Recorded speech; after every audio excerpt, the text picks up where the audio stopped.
أعوذ بالله من الشيطان الرجيم. بسم الله الرحمن الرحيم. يا أيها الذين آمنوا استعينوا بالصبر والصلاة إن الله مع الصابرين. ولا تقولوا لمن يقتل في سبيل الله أموات بل أحياء ولكن لا تشعرون. ولنبلونكم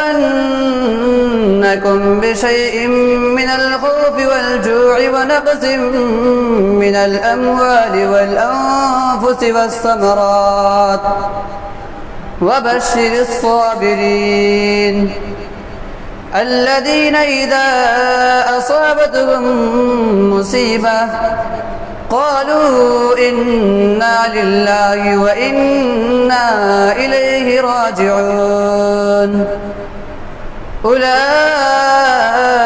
عليهم صلوات من ربهم ورحمة وأولئك هم المهتدون.